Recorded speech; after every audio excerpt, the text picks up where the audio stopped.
와우.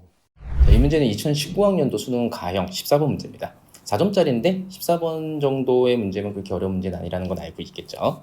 자, 문제 자체를 보면 첫 번째로 지수부등식이 보이고 있어요. 지수부등식을 풀 때 하는 방법. 일단 첫 번째, 밑을 통일시킨다. 두 번째, 밑이 1보다 큰지 작은지를 확인한 다음에 부등호 방향을 유지할 거냐, 반대로 바꿀 거냐. 이거 생각하는 거 다 알고 있겠죠. 자, 문제를 보니까 여기 8분의 1이 있어서 이 8분의 1은 2분의 1로 바꿔야 된다는 거 생각할 수 있고, 바뀌었다면 세제곱으로 바뀌죠. 그리고 1보다 작은 밑을 갖고 있으니까 부등호 방향 반대로 바꿔서 풀겠구나. 그리고 마지막 처리는 이 그래프를 이용해서 하겠구나. 이 정도를 미리 잘 생각해 놓고 문제를 풀어주면 됩니다. 뭐 계산 자체가 그렇게 어렵지 않으니까 자신 있게 풀면 돼요.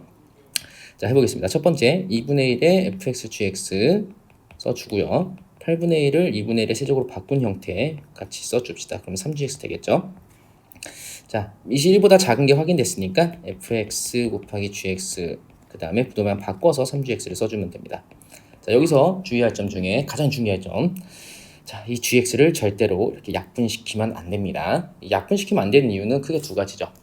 뭐 방정식이든 부등식이든 마찬가지인데, 일단 약분한다는 건 나눈다는 개념이라서 이 내가 나누려고 하는 수나 식이 0이 될 수 있는 가능성이 있으면 약분하면 안 됩니다. 0이 될 수 있는 가능성이 절대로 없을 때만 약분을 해요. 그런데 얘는 부등식이라서 또 하나 중요한 게 있죠. 얘가 음수면 또 부등 방향이 반대로 바뀌어요. 부등식에서는 gx가 양수일 수도 있고 음수일 수도 있으니까 아무것도 설정하지 않은 상태에서 이 식을 약분하는 건 절대로 안 됩니다. 그래서 그냥 무조건 약분하지 마세요. 뭐가 확인이 안 되면. 그리고 푸는 방법은 이항시켜서 일반적인 방정식 부등식 풀이법을 지켜주면 돼요. 그게 뭐냐면 기본적으로 인수분해하면 풀린다. 자, gx로 묶이겠죠. gx로 묶어줘서 인수분해된 형태로 문제를 풀어주면 되겠습니다.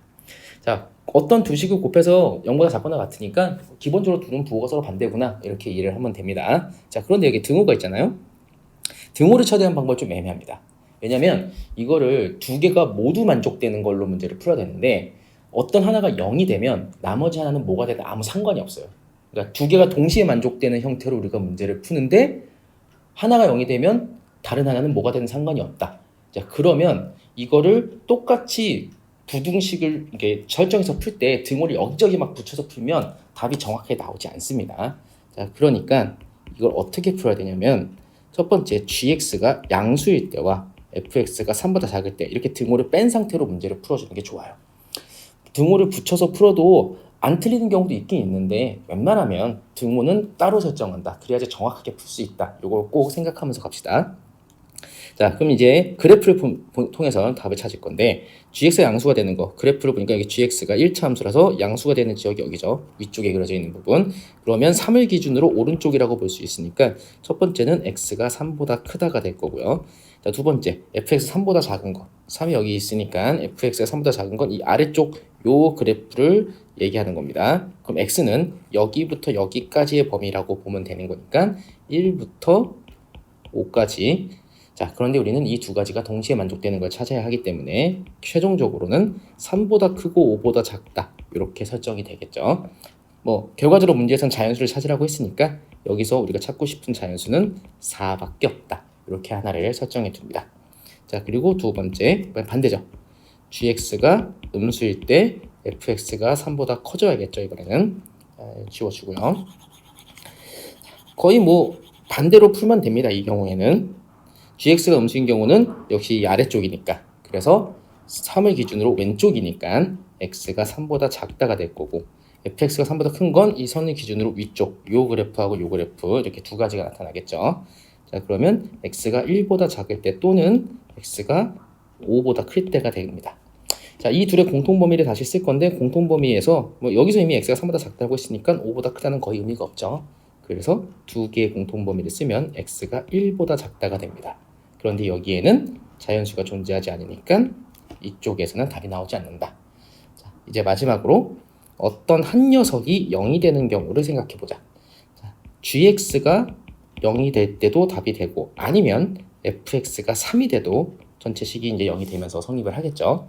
자, 그래서 이때 gx가 0일 때는 3이고, x가 3이면 gx가 0이고, fx가 0이 되는 경우는 x가 1일 때 또는 x가 5일 때가 되겠어요. 그리고 이거는 어느 한쪽만 만족해도 답이 되는 거기 때문에 그대로 x가 1 또는 3 또는 5 이렇게 모두 3개가 다 답이 될 수 있겠죠.